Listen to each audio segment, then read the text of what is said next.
ప్రేక్షకులకు నమస్కారం అండి. నరాల బలహీనత, చేతులు, కాళ్ళు వణకడం. దీన్ని మేము ఏమంటామంటే వణుకుడు వ్యాధి అంటాం అనమాట. కంపవాతం అంటామండి ఆయుర్వేదంలో. కంప అంటే వణకడం అనమాట. కంపవాతము, వాత వ్యాధుల్లోకి వస్తుంది ఇది. ఈ నరాల బలహీనత అనేది ఎందుకు వస్తుందంటే, మనకి షుగర్ వల్ల కూడా చాలా ఎక్కువ వస్తుందండి. మాకు అనేక కాల్స్ వస్తూ ఉంటాయి రోజు. నాకు నరాల బలహీనత ఉందండి, మంచి లేహ్యం ఏదైనా ఇవ్వండి, బలంగా తయారవ్వడానికి మంచి ఫుడ్ ఏదైనా ఇవ్వండి, లేకపోతే నేను సన్నగా అయిపోతున్నాను, మజిల్ ఫామ్ అయ్యేలాగా మంచి ఫుడ్ ఇవ్వండి, ఏదైనా మంచి మందు ఉంటే పంపండి అని అడుగుతూ ఉంటారు. షుగర్ వాళ్ళు కూడా నరాల బలహీనత ఇమీడియట్గా తగ్గాలంటారు. అది జరిగే పని కాదండి. దయచేసి మీరు షుగర్ ఉన్నవాళ్ళు ఫస్ట్ని మీకు డయాబెటీస్ తగ్గించుకోవడానికి, షుగర్ వ్యాధి తగ్గించుకోవడానికి ప్రయత్నించండి. అది తగ్గినాక అప్పుడు నరాల బలహీనత తగ్గడం కోసం మందులు వాడుకోండి, పనిచేస్తుంది. అలా కాకుండా నాకు షుగర్ ఉన్నా పర్వాలేదు, బలానికి ఏదో ఒకటి ఇవ్వండి అంటే మీరు మీ పైసల్ని ఊరికే అనవసరంగా ఖర్చు పెట్టినట్లు లెక్కండి. ఎందుకంటే షుగర్ వ్యాధి అనేది కంట్రోల్ అవ్వకుండా మీ శరీరంలో బలం అనేది పెరగదు.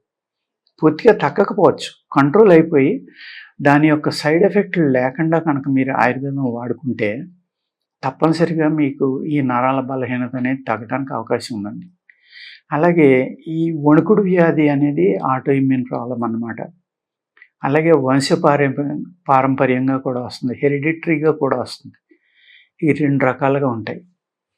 ఈ నరాల బలహీనత అనేది కూడా హెరిడిటరీగా కూడా వస్తుందండి. అంటే వంశపారంపర్యంగా రావడానికి కూడా అవకాశం ఉందన్నమాట.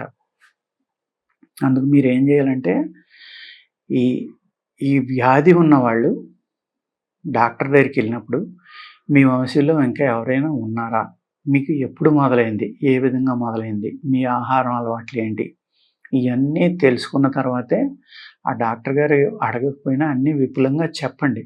చెప్తే అప్పుడు దాని నుంచి మీకు చక్కని మందు మీకు అందుతుందన్నమాట. అలాగే బలమైన ఆహారం తినటం అనేది చాలా ఇంపార్టెంట్ అండి.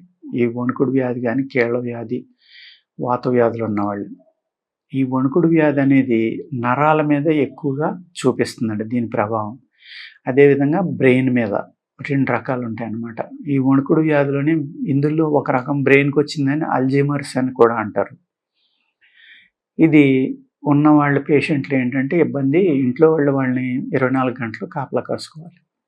లేకపోతే ఇంట్లో అన్ని డోర్లు కూడా తలుపు వేసుకుని తాళాలు వేసుకుని ఉంచుకోవాలి. ఎందుకు అంటే ఈ నరాల వీక్నెస్, వణుకుడు వ్యాధి ఉన్న వాళ్ళకి ఏంటంటే అది బ్రెయిన్కి కనుక వస్తే వాళ్ళకి జ్ఞాపక శక్తి పూర్తిగా కోల్పోతారు. వాళ్ళు రోడ్డు మీదకి వెళ్ళారనుకోండి, వాళ్ళ ఇంటికి రావడం వాళ్ళకే చేత కాదు. అలాగే ఇంట్లో వాళ్ళని కూడా గుర్తుపట్టలేరు. మనం పలకరిస్తే ఎవరు నువ్వు అని అడుగుతూ ఉంటారన్నమాట. అది కూడా ఇందులో ఒక భాగమే. అంచేత మీరు ఆహారం అలవాట్లు అనేది ప్రతి దాంట్లోనే మార్చుకోవాల్సిందే. ఆహారం అలవాటు మార్చుకోకపోతే మీకు ఏ వ్యాధి కూడా తగ్గదండి.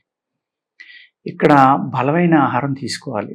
మీకు నరాల యొక్క వీక్నెస్ ఉంటే ఆ నరాలని బలపడటానికి, ఆ నరాలు శక్తివంతంగా తయారవడానికి ఏ ఆహారం తీసుకోవాలి, ఎముకల వల్ల వచ్చిందంటే ఎముకలు ఏ విధంగా గట్టిపరుచుకోవాలి, అలాగే బ్రెయిన్కి వచ్చిందంటే ఇక్కడ బ్రెయిన్ పార్కిన్సన్స్ ఉన్న వాళ్ళకి, అల్జీమర్స్ ఉన్న వాళ్ళకి మెయిన్ ఆక్సిజన్ ఇంపార్టెంట్ అండి. చాలా అంటే చాలా ఇంపార్టెంట్.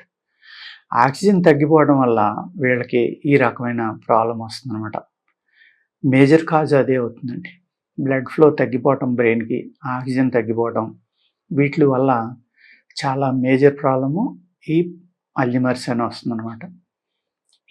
దీన్ని తగ్గించుకోవాలి అంటే చక్కని ఆక్సిజన్ ఉన్న ప్రాంతానికి వెళ్ళడం మనం, లేకపోతే ఏదైనా తోటలకు దగ్గరగా ఉన్నది, ఫారెస్ట్కి దగ్గరగా ఉన్న ఇళ్లల్లో ఉండటం, రోజు ప్రాణాయామం చేయడం, మంచిగా ఎక్సర్సైజ్ చేయడం. వాళ్ళు బయటికి వెళ్తే ఇంకా వెనక రాలేరని మీరే చెప్తున్నారు. ఎక్సర్సైజ్ ఎలా చేయించాలి, వాకింగ్ ఎలా చేయించాలంటే కూడా ఉండాలి. ఒక మనిషి వాళ్ళు కూడా వెళ్ళి వాళ్ళని నడిపించి మళ్ళీ వెనక్కి తీసుకురావడం. ఈ శ్వాస వ్యాయామం అనేది చాలా ఎక్కువగా చేయిస్తే ఈ వణుకుడు వ్యాధి నుంచి కానీ, లేకపోతే అల్జీమర్స్ నుంచి కానీ, ఈ నరాల బలహీనత నుంచి కానీ బయటపడడానికి చాలా అవకాశం పెరుగుతుందన్నమాట. మీ రిజల్ట్ చాలా బాగా పెరుగుతుంది. ఏదో డాక్టర్లు మందులు ఇస్తున్నారు మేము వాడుతున్నామని కాకుండా, ఇప్పుడు ఆయుర్వేదం అవనండి, అలోపతి అవనండి, ఏదైనా సరే దానికి సపోర్ట్‌గా మీరు వ్యాయామం అనేది చేయటం, యోగా, ప్రాణాయామం లేకపోతే వాకింగు ఇటువంటివి చేసి మీ ప్రాణశక్తిని పెంచుకున్నారనుకోండి, మందులు చాలా అద్భుతంగా పనిచేసి మీరు వెనక్కి రావడానికి అవకాశం ఉందన్నమాట. అదేవిధంగా ఈ నరాల బలహీనత అనేది చెడు అలవాట్లు ఉన్న వాళ్ళకి కూడా ఎక్కువగా ఉంటుందండి. సపోజు మీరు ఆ టైంలో మీరు ఏం తింటున్నారు? ఏంటి? ఒక గుట్కా తినే ఆయన ఉంటాడు. లేకపోతే ఇంకొక రకమైన ఫుడ్ తినేవాళ్ళు ఉంటారు. వాళ్ళకి ఈ బ్లడ్ పాడైపోవటం వల్ల ఈ నరాల బలహీనత అనేది పెరుగుతుందనమాట. పెరగడం వల్ల నరాల బలహీనత అవుతుంది. అదే లిక్కర్ విపరీతంగా తాగేవాళ్ళు ఉంటారు.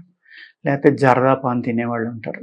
వీళ్ళకి ఏమవుతుందంటే రక్తం చెడిపోవడం వల్ల ఈ నరాల బలహీనత అనేది చాలా ఎక్కువగా వస్తుందనమాట.